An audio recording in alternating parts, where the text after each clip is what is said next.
자, 준비되셨나요? 시작해볼게요. 모든 랭글러를 위하여 TWA 후디니의 정석과 함께하는 FX 시뮬레이션 강의 후디니 1에 오신 모든 랭글러 여러분 진심으로 환영합니다. 오늘은 후디니 1의 대장정을 시작하는 날입니다. 후디니 1은 효과들을 보여드리는 단편적인 튜토리얼의 묶음이 아닙니다. 이 커리큘럼을 저 TWA와 여러분이 같이 돌파해 나감으로써 후디니에 대한 이해의 선을 한 단계, 아니 서너 단계 훌쩍 넘어서시기를 진심으로 바랍니다. 또한 랭글러 여러분께서 후디니 1을 다 들었을 때 여러분의 상상이 조금 더 논리적으로 후디니 안에서 구현될 수 있기를 바랍니다.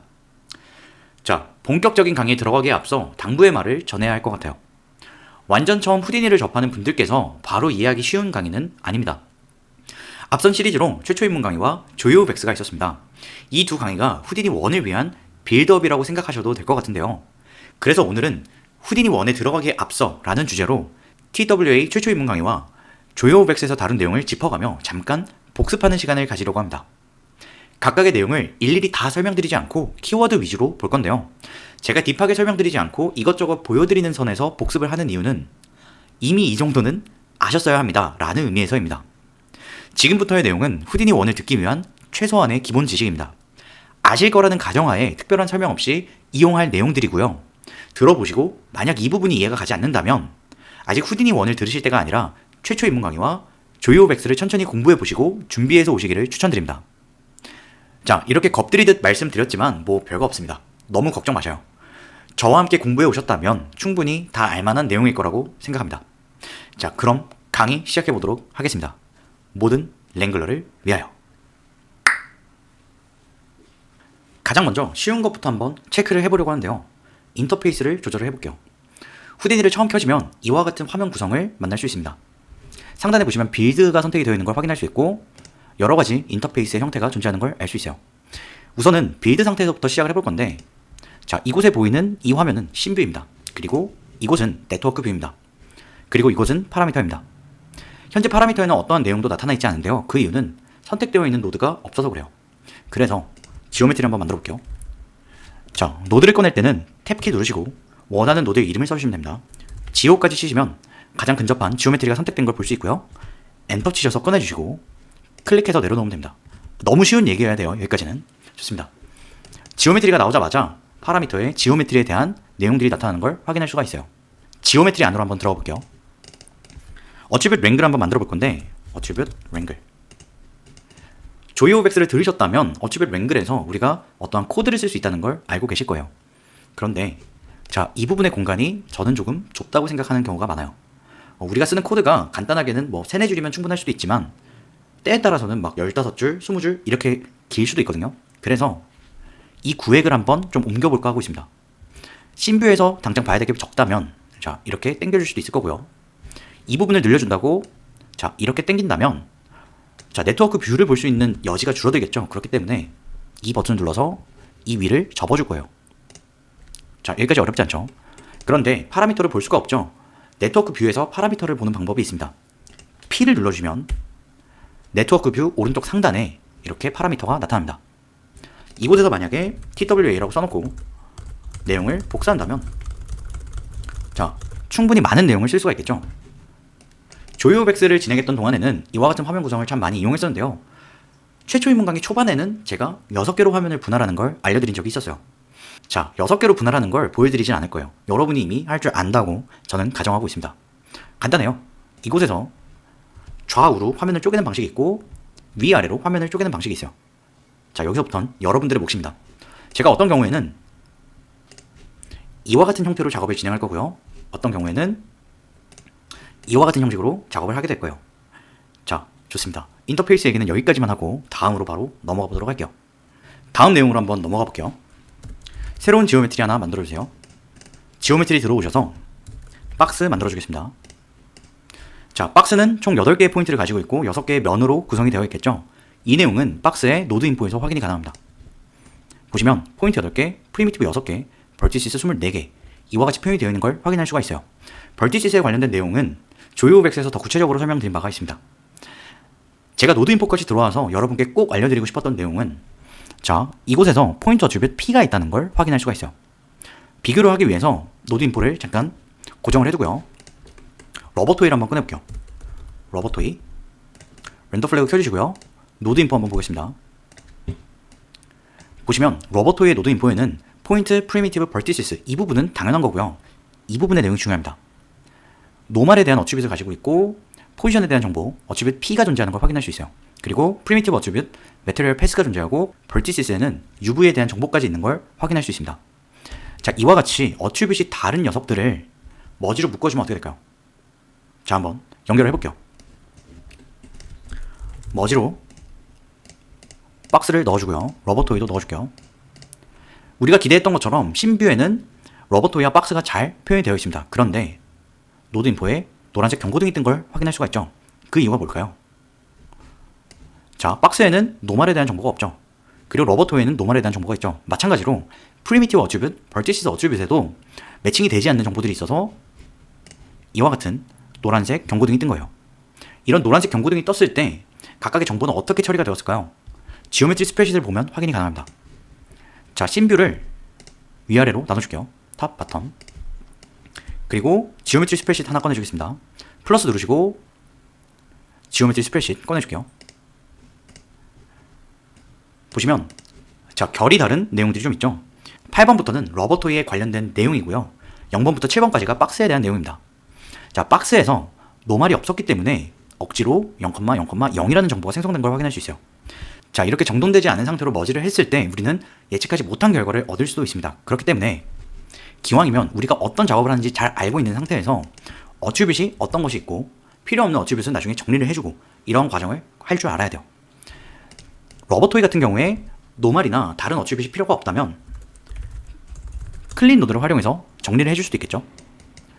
자, 리무브 어트리뷰트 클릭해볼게요. 보시면 러버토이 원본의 지오메트리 스프레드시트 결과는 포지션에 대한 정보, 노멀에 대한 정보가 있었지만 클린의 결과로는 자, 노멀에 대한 정보가 사라졌죠. 그리고 박스와 러버토이를 머지로 묶었을 때 경고등이 뜨지 않는 걸 확인할 수 있습니다. 자, 어려운 내용 아니에요. 좋습니다. 다음 내용으로 또 한번 넘어가 볼게요. 나와주시고 지워줄게요. 새로운 지오메트리 만들어주겠습니다. 이번에는 간단하게 키프레임 애니메이션을 만들어 볼게요. 박스 꺼내주고요.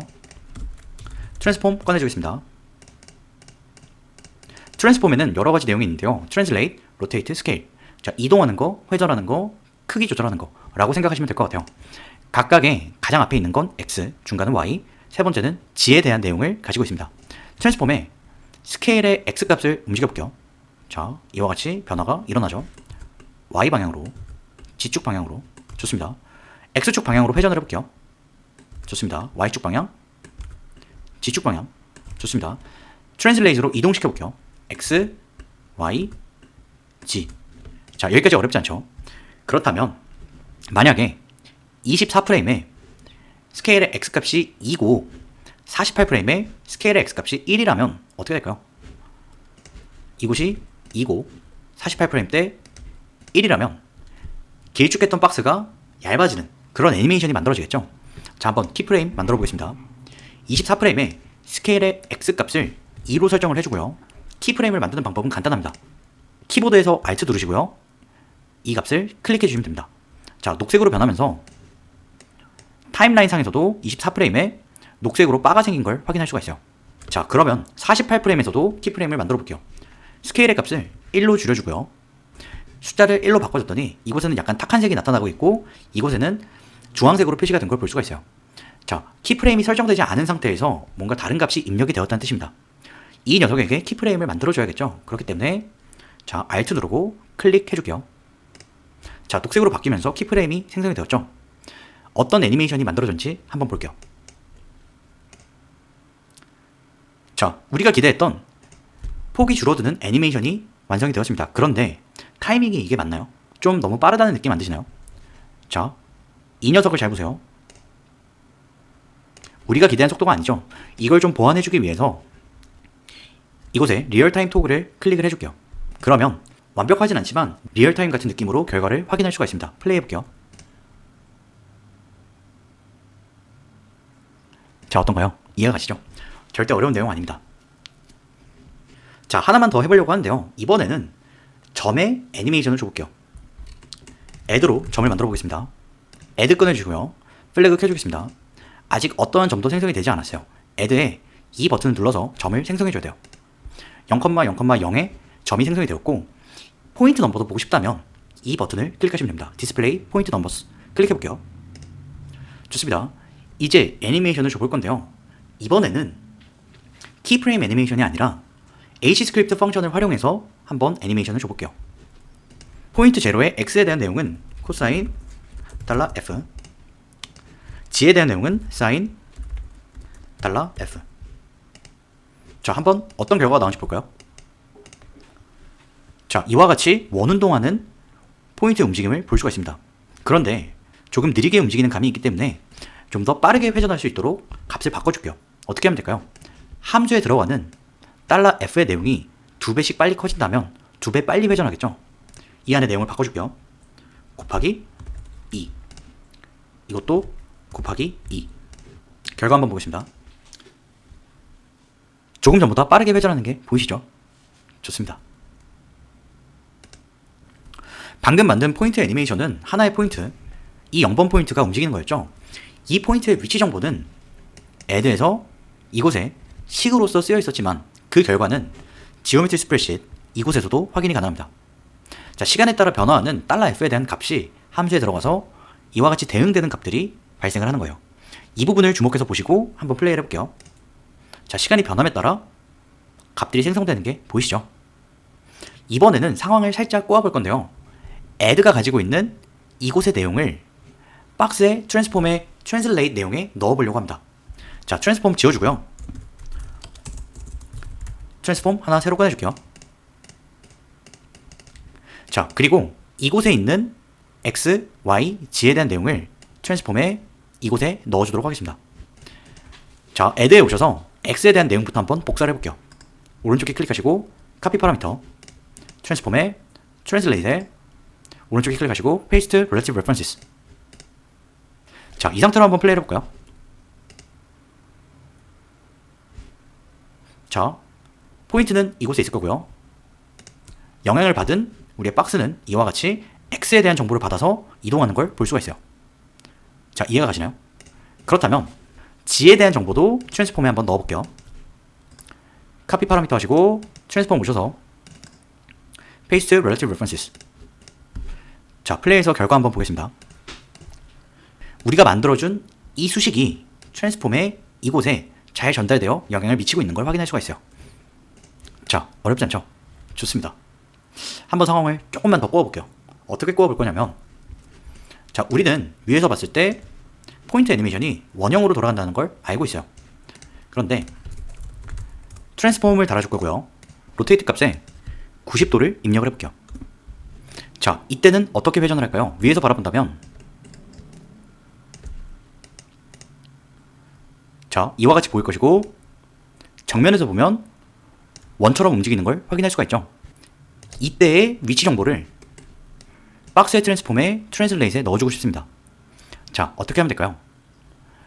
우리가 파라미터에서의 내용을 복사해 올 때는, 자, 카피 파라미터에서 paste relative references 이 방식으로 정보를 불러올 수 있었는데, 트랜스폼의 결과로 나온 이 값을 불러올 때는 다른 방법으로 불러와야 합니다. 이번에는 포인트 펑션을 한번 이용을 해볼 거예요. 자, 포인트 펑션 이용하기 전에 이곳의 이름을 한번 바꿔주겠습니다. move라고 바꿔줄게요. 그리고 트랜스폼에서 translate에 들어와 있는 값을 지워줄게요.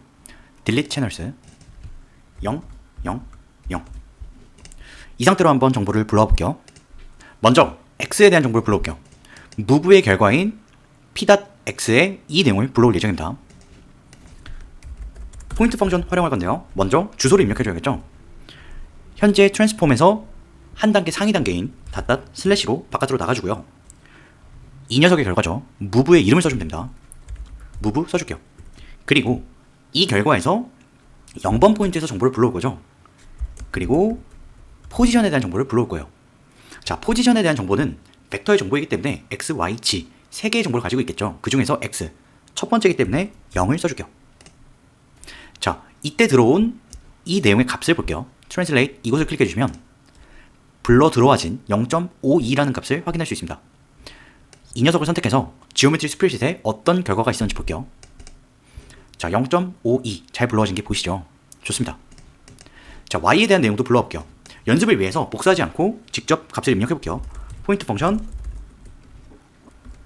주소를 먼저 써줘야겠죠. 닷닷 슬래시 무브에서 불러올 겁니다. 0번 포인트에서 정보를 불러올 건데 포지션에 대한 정보를 불러올 거예요. 자, 벡터의 정보인데 y에 대한 정보죠. 1 써주면 됩니다. 그러면 클릭해보시면 마이너스 0.84 결과 한번 볼까요? 마이너스 0.84 잘 불러와졌죠? 자, 마찬가지입니다. 이번에는 우리가 써준 식을 복사해서 넣어볼게요. 자, 이렇게 된다면 x에 대한 내용을 불러오게 되겠죠? 이곳을 2를 써줌으로써 g에 대한 정보를 불러오도록 할게요. 결과 한번 볼까요? 자, 포인트를 메인으로 보고 템플릿 플래그로 박스를 보도록 할게요. 플레이 해보겠습니다. 자, 정보가 잘 불러 들어와진 게 보이시나요? 좋습니다. 이 포인트 펑션에 대한 내용은 정말 많이 강조드렸어요. 조이 오브 X에서도 굉장히 많이 다뤘던 내용이고 최초의 문 강의에서도 굉장히 심도 깊게 알려드렸던 기억이 있습니다. 알고 계실 거라고 생각하고 있어요. 좋습니다. 자, 이 정도까지의 내용이 최초의 문 강의에서 반드시 알고 오셔야 하는 내용입니다. 제가 의도적으로 설명을 띄엄띄엄 했는데요. 여러분의 뇌리에 숨어있는 문맥들까지 기억이 다 나셨길 바랍니다. 이 내용들은 랭글러 여러분께서 이미 여러 번 써본 적이 있고 필요한 순간에 어떻게 했더라가 아니라 손가락이 먼저 튀어나와야 해요. 자, 지금부터는 조이 오브 X 수업을 통해 배운 내용을 가볍게 훑어볼 거랍니다. 조이 오브 X 시리즈는 21차 강의였는데요. 여러분께서 모든 내용이 다 숙지가 된 상태가 아닐 수도 있답니다. 물론 마스터하셨다면 최고입니다. 그럼에도 여러분께서 조이 오브 X의 내용을 숙지하지 못했을 수도 있다 라고 생각하는 제 주관적인 이유가 있어요. 첫 번째 이유, 15일차 이후의 내용에서는 조금 어려울 수 있는 내용이 꽤 많았습니다. 어려운 건 어려운 거니까 괜찮습니다. 부딪혀 본 것만으로도 굉장히 의미가 있었어요. 여러분의 개인 작업 중에 필요성을 느낄 때부터가 진짜 학습이거든요. 제 말 이해하시죠? 자, 두 번째 이유, 결정적으로 배운 펑션을 스스로 다뤄오셨어야 하는데요. 특정 펑션을 써야 할 이유를 스스로 만들어내는 과정이 상당히 어려웠을 거예요. 수업 중에 물결을 만들기 위해 랭스 펑션을 쓸 때는 구체적인 예시가 있고 학습의 과정 자체이기 때문에 부담 없이 쓰셨을 거랍니다. 그런데 여러분의 개인 작업에서 거리에 대한 정보가 필요한 이유가 있었어야 해요. 그렇지 않다면 조이 오브 X를 배운 이후에도 랭스 펑션을 쓸 이유가 없었을 거랍니다. 제 뉘앙스가 이해가 가시나요? 자, 잔소리 같아서 넘어갈게요. 자, 이제 본격적으로 조이 오브 X에서 꼭 알았어야만 했던 내용만 훑어볼 건데요. 이렇게 받아들이시면 됩니다. 지금부터의 내용은 모르시면 안 되는 개념들입니다. 여러분의 머릿속 어떤 목록에 이미 익숙해져 있고 당연히 필요해진 펑션들이 있길 바랍니다. 자, 한번 조이 오브 X 기본 지식 훑어볼게요. 또 겁들이듯 설명을 드리긴 했는데요. 또 막상 몇 가지 안 됩니다.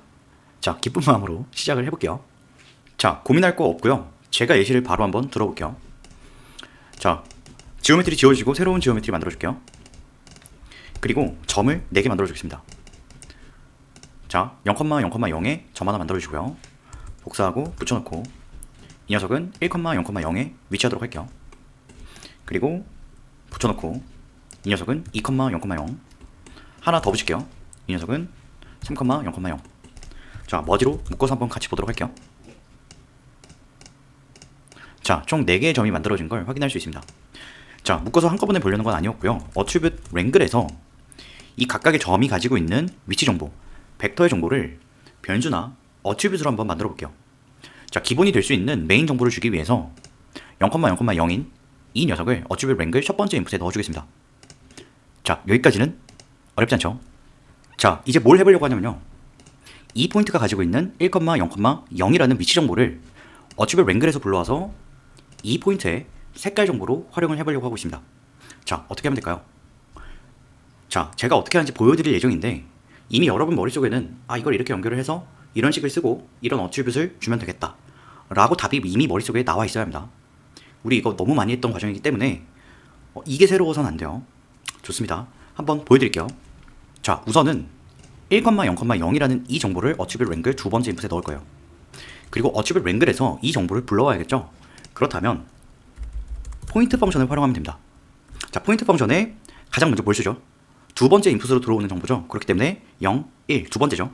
1 써주고, 자, 위치 정보를 불러와야겠죠. 그렇기 때문에 P를 쓸 겁니다. 그리고 몇 번 포인트인가요? 0번 포인트죠. 자, 이렇게 불러오면 되는데 이렇게 불러와진 정보는 어떠한 변수나 어트리뷰트로 저장이 되어야 됩니다. 자, 바로 색깔의 정보로 저장을 할 수 있겠지만 조금 올드스쿨한 방식이더라도 다른 변수로 한번 저장을 해볼게요. 벡터 정보이기 때문에 타입 캐스팅을 하겠습니다. 벡터 get이라고 이름을 지어줄게요. 그리고 문장을 닫을 때는 자, 세미콜론 찍어줘야 됩니다. 자, 그렇다면 이 변수 get이 가지고 있는 내용을 어트리뷰트로 저장을 해볼게요. 자, 벡터 어트리뷰트 get이라는 녀석이 있는데 이 녀석은 변수 get과 같다라고 해보겠습니다. 자, 결과 한번 볼까요? 자, 보시면 get이라는 어트리뷰트이 생성된 걸 확인할 수 있어요. 그리고 이곳에 있는 1,0,0이라는 정보는 이 점이 가지고 있는 위치 정보와 동일합니다. 자, 만약에 이렇게 연결이 되어 있었다면 어떻게 될까요? 자, 이곳이 2,0,0이 되겠죠. 이 녀석의 정보를 불러올 거니까요. 자, 이해가시죠? 이 녀석을 넣어준다면 3,0,0이 될 거예요. 자, 좋습니다. 그렇다면 우리가 만들어준 get이라는 변수를 어트리뷰트 cd 값에 넣어볼게요. 자, 이 내용은 슬래시 쳐서 안 보이도록 하겠습니다. 어트리뷰트 cd는 get이다 라고 써볼게요. 그리고 색깔이 어떻게 바뀌는지 보세요. 자, 빨간색으로 바뀌었죠. 왜냐하면 RGB 중에 빨간색에 대한 정보만 1이고 나머지가 0이기 때문에 빨간색으로 표현이 되는 겁니다. 자, 여기까지 어렵지 않아야 합니다. 좋습니다. 자, 이번엔 뭘 해볼 거냐면요, 이 점과 이 점이 가지고 있는 거리 값을 이 점에 어트리뷰트로 넣어볼 거예요. 자, 어떻게 하면 될까요? 자, 바로 보여드릴게요. 똑같이 포인트 펑션을 활용하면 됩니다. 자, 포인트 펑션. 자, 세 번째 인풋으로 들어오는 내용이기 때문에 2, 포지션 정보 0번 포인트. 자, 이 녀석은 벡터 C라고 이름을 지어줄게요. 그리고 네 번째로 들어올 녀석은 벡터 D라고 이름을 지어줄 거고요. 포인트 펑션 3, P, 0. 자, 이렇게 식을 써준다면 세 번째 인풋으로 들어온 이 녀석의 위치 정보 2,0,0이 어차피 랭글에 C라는 변수로 저장이 되어 있을 거고, 이 녀석의 위치 정보 3,0,0은 D라는 벡터 변수로 저장이 되어 있을 거예요. 자, 이 내용도 이곳에서 볼 수 있도록 해볼게요. 자, 벡터 어트리뷰트 C는 변수 C고요. 벡터 어트리뷰트 D는 변수 D입니다. 자, 좋습니다. 보시면 지오메트리 스프레드시트이 업데이트가 되면서 C라는 변수가 생성이 되었고요. D라는 변수도 생성이 되어서 원하는 정보가 잘 들어온 걸 볼 수 있어요. 자, 이제 변수 C와 변수 D의 거리를 구해주면 되겠죠? 좋습니다. 한번 구해볼게요. 플롯 변수 디스트라는 녀석을 만들어줄 건데 디스턴스 펑션을 활용할게요. 두 벡터를 입력해준다면 이 두 벡터가 가지고 있는 거리를 구해줄 겁니다. 자, 거리라는 값은 벡터의 정보가 아니죠. 플롯의 정보, 숫자 정보입니다. C와 D를 입력해볼게요. 자, 지금 이 상황에서 거리가 구해졌을 거예요. 그리고 디스트라는 변수에 저장이 되었을 텐데 어트리뷰트로 나와 있지 않죠. 그렇기 때문에 바깥으로 빼보겠습니다. 플롯 어트리뷰트 디스트는 디스트다 라고 써볼게요. 결과 한번 보겠습니다. 자, 보시면 거리에 대해서 1이라는 결과가 나온 걸 확인할 수 있어요. 자, 이때 이 녀석의 위치 정보를 바꿔준다면 어떻게 될까요? 자, 3, 1,0이라고 가정해 보겠습니다. 자, 위치가 바뀌었고 이 녀석과 이 녀석의 거리가 달라졌겠죠. 자, 보시면 디스트의 결과로 1.414. 자, 올바른 결과가 나오는 게 보이시죠? 좋습니다. 여기까지의 내용에서 어려운 게 있으면 안 됩니다. 자, 이건 어떤가요? 말로만 한번 설명드려볼게요. 랭스 펑션을 활용해서 벡터 변수 C와 벡터 변수 D 사이의 거리를 구하려면 어떻게 하면 될까요? 방금 전에 했던 디스턴스 펑션은 두 개의 벡터를 넣어서 두 벡터 사이의 거리를 구했죠. 랭스 펑션은 벡터가 가지는 크기 자체로서 거리값이 나옵니다. 따라서 방향 벡터 D-C를 만들어주고 그 값을 랭스 펑션에 넣어줘야 해요. 자, 제 말 이해가셨나요? 알쏭달쏭하면 안 됩니다. 이해하셨어야 해요. 좋습니다. 다음으로 한번 더 넘어가 볼게요. 자, 지오메트리 나와주시고 지워줄게요. 새로운 지오메트리 만들어줄게요. 자, add로 점을 만들어줄 건데요. 하나는 0,0,0에 만들어줄 거고요. 자, 복사해서 붙여놓고 나머지 하나는 1,0,0에 만들어줄게요. 머지로 묶어볼 거고요.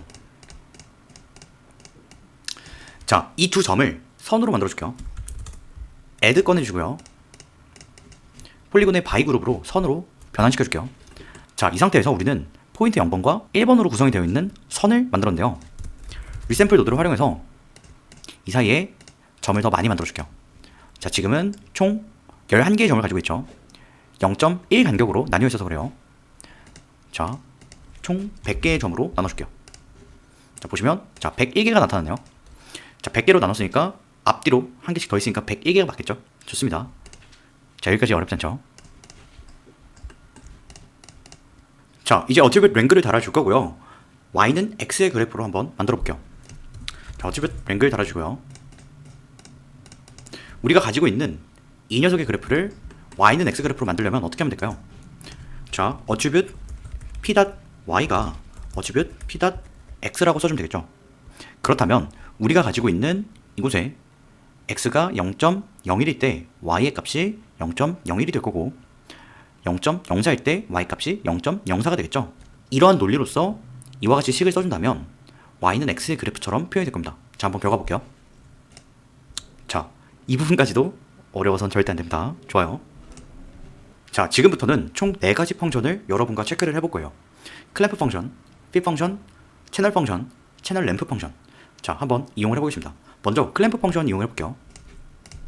자 어트리뷰트 p.y는 클램프 어트리뷰트 p.y. 자 어떤 내용에 대해서 클램프를 할지 써주는 거겠죠. 그리고 최소값 0.1, 최대값 0.6. 자 결과 한번 볼게요. 자 여러분 예측이 가야 됩니다. 자 무슨 일이 발생인지 이해가 가시나요? 클램프 펑션 뭐였나요? 자 최소값에 대한 한계 지점을 만들어주고 최대값에 대한 한계 지점을 만들어준 거예요. 자 그렇기 때문에 0.1보다 작은 값을 가지고 있었던 이 구간에 있는 내용들이 위로 올라왔고요. 0.6을 넘어서는 이 내용들이 아래로 눌린 거예요. 자 이해하시나요? 좋습니다. 그렇다면 복사해서 붙여놓고 이 내용을 다른 펑션으로 바꿔볼게요. fit 펑션 활용해 볼 건데요. 자 어떤 정보에 대해서 활용을 할지 먼저 써줘야겠죠. 어트리뷰트 p.y에 대해서 변화를 줄 거예요. 자 인풋의 최소값 0.2, 자 인풋의 최대값 0.9 써줄게요.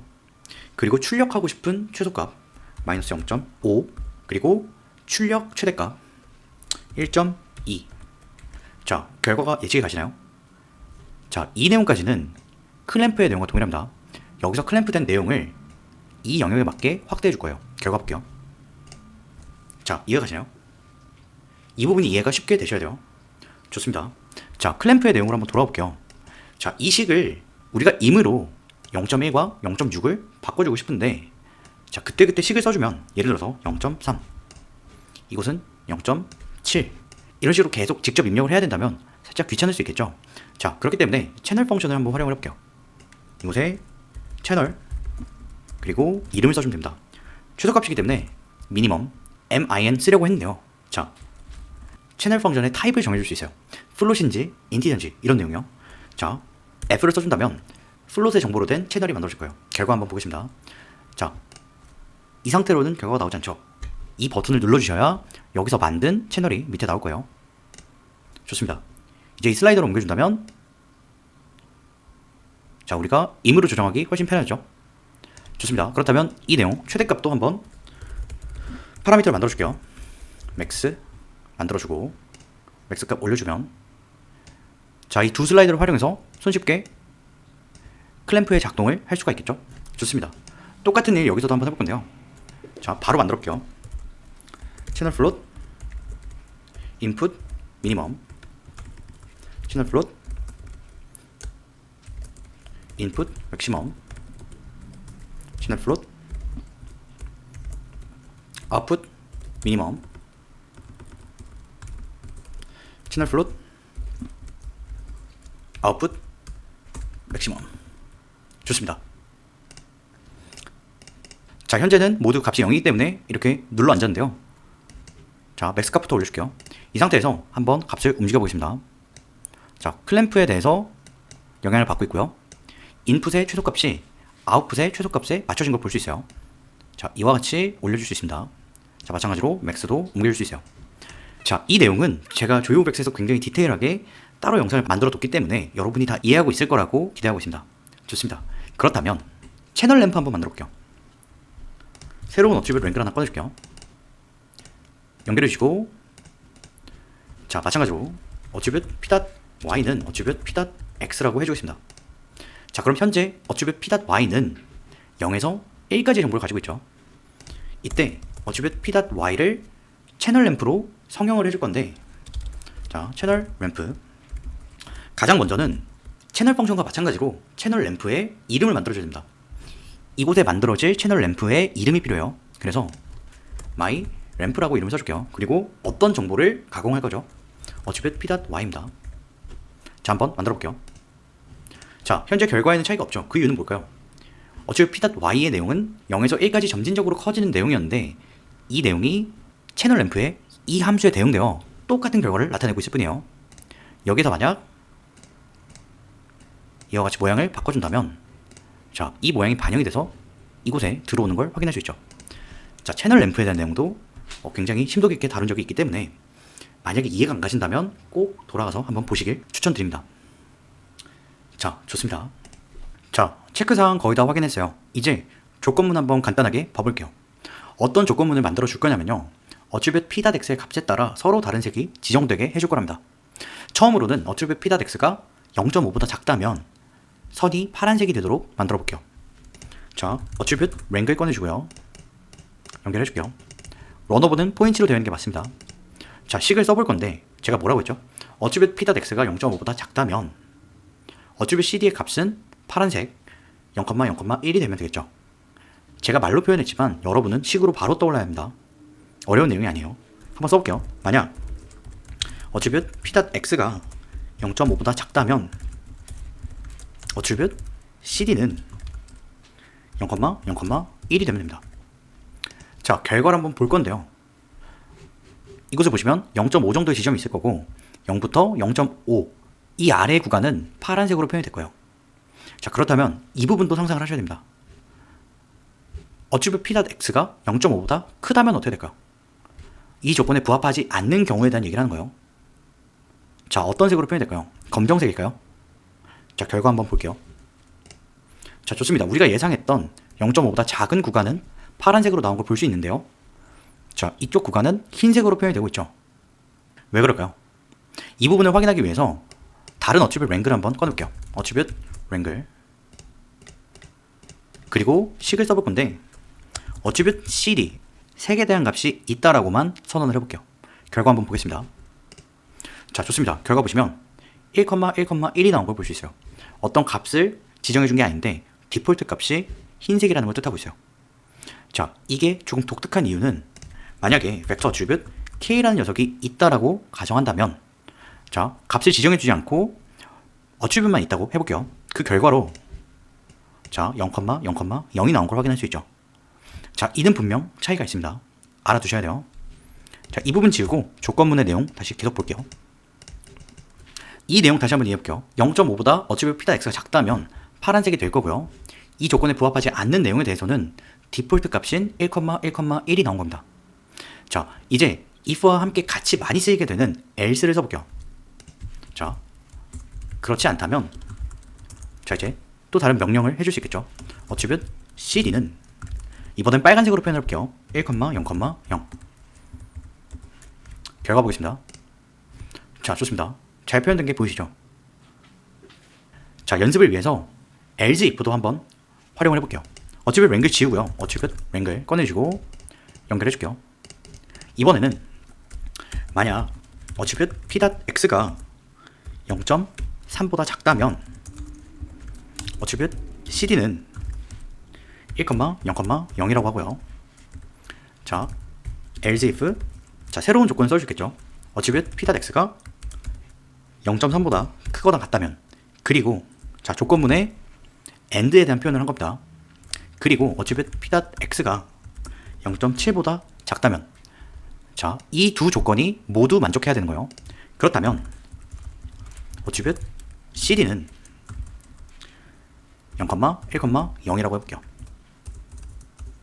그리고 만약 이 두 조건 0.3보다 작을 때, 그리고 0.3에서 0.7 사이일 때, 그리고 그렇지 않다면 else 써주면 되겠죠.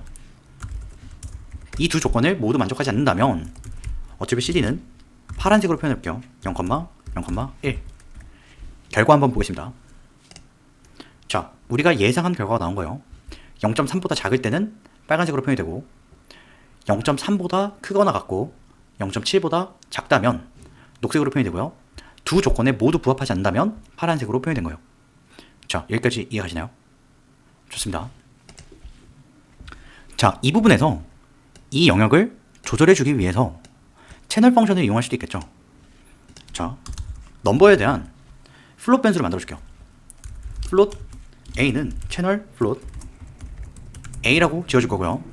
플롯 B는 채널 플롯 B라고 해주겠습니다. 그리고 이곳의 내용을 A로 써줄 거고요. 이곳을 A, 이곳을 B라고 써주겠습니다. 자, 그리고 파라미터 만들어 볼게요. 자, 이렇게 쓰여 있다면 이 파라미터의 슬라이더를 활용해서 자, 우리가 임으로 쉽게 영역을 조절해 줄 수가 있겠죠. 보이시나요? 좋습니다. 자, 어렵지 않죠? 어렵지 않아야 됩니다. 여기까지는 반드시 하셔야 돼요. 좋습니다. 자, 몇 가지 아직 더 말로 설명을 드릴 거지만 제가 직접 시연을 해서라도 여러분께서 잊지 않길 바라는 내용은 거의 다 보여드렸답니다. 그런데 확실한 건 정말 방금 짚어드린 부분만큼은 숨을 쉬면 입에서 바람이 나오는 것처럼 당연할 정도로 연습이 되어 있었어야 합니다. 앞으로 저와 함께 공부할 후디니 1에서 고민하고 여러 가지 선택들을 시도해보는 일이 많을 거랍니다. 그런데 지금까지 짚어드린 정도의 기본 개념에서 여러분께서 불필요하게 망설이게 된다면 외국어로 수업을 듣는 것처럼 여러분의 공부 효율이 상당히 떨어지게 될 거예요. 지금 제가 짚어드린 복습이 어떤 분들께는 넉넉히 후디니 1을 시작해도 되겠구나 이런 기준이 될 수도 있겠고요. 아직 최초 입문 강의를 안 들으셨거나 조이오백스를 안 들으셨다면 후디니 공부의 첫 방향을 어디서부터 다져야 할지에 대한 방향을 드린다고 생각하셔도 될 것 같답니다.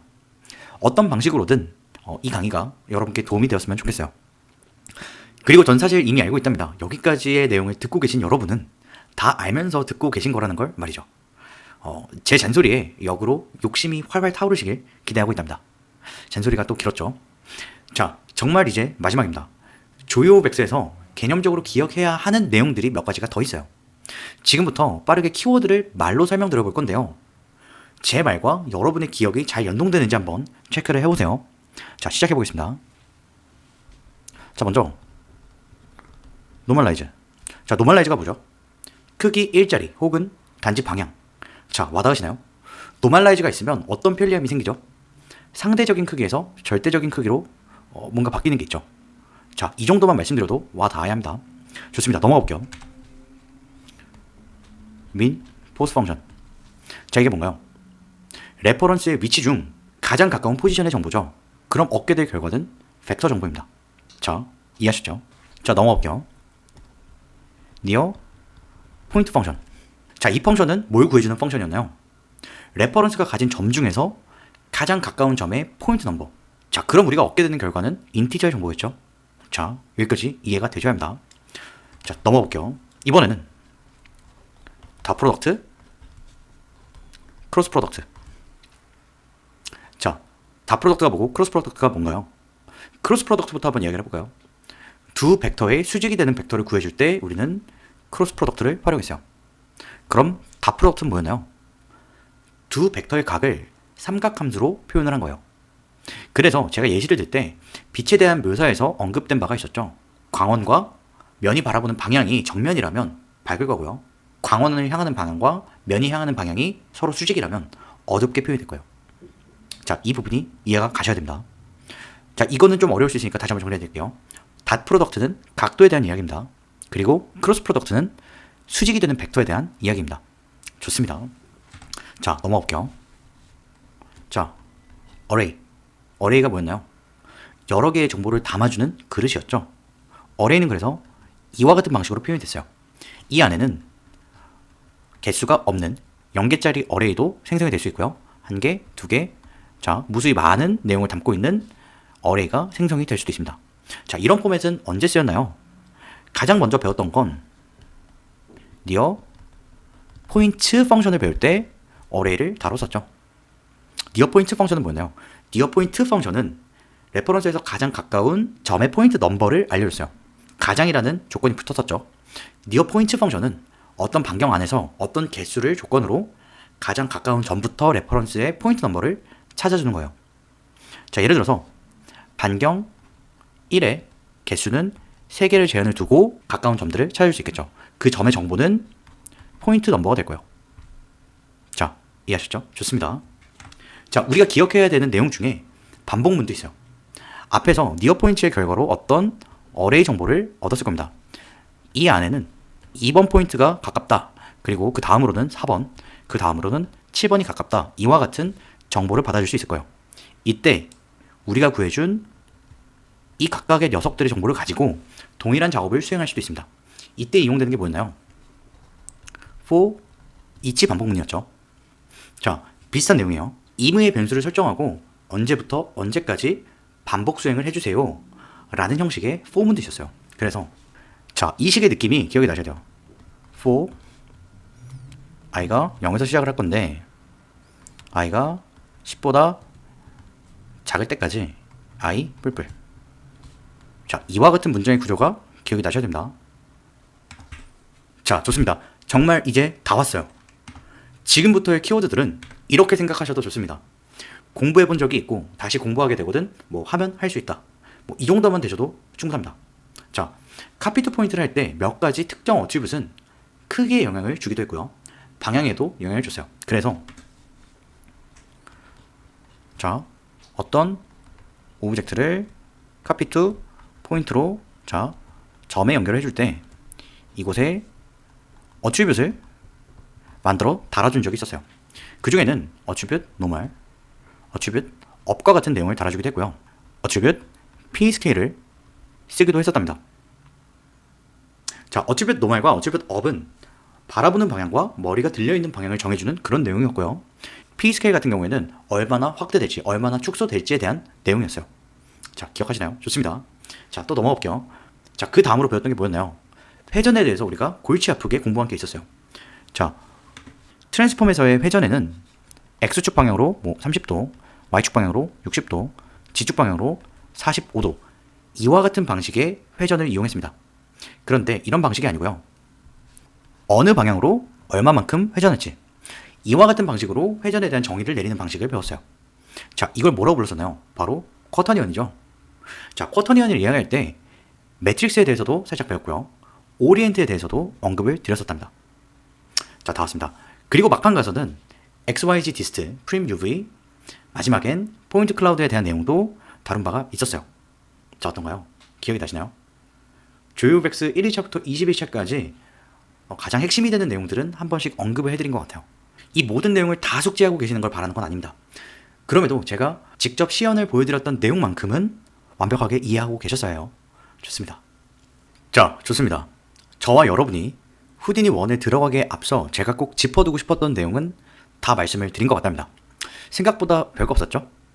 최초 입문 강의와 조이오백스에서 반복을 통해 쌓아온 훈련이 빛이 난 순간이었길 진심으로 바랍니다.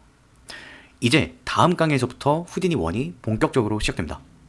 강의다운 강의를 여러분께 드리고 싶습니다. 기술 카피가 아니라 이해를 바탕으로 습득하게 되시길 바랍니다. 그리고 후디니 1을 끝까지 다 듣고 나셨을 때 좋은 수련이었다. 이제부턴 내가 직접 만들어보자. 이런 생각과 용기를 갖게 해드리고 싶답니다. 응원하겠습니다. 제 스스로도 후회 없는 강의를 만들기 위해 최선을 다해볼게요.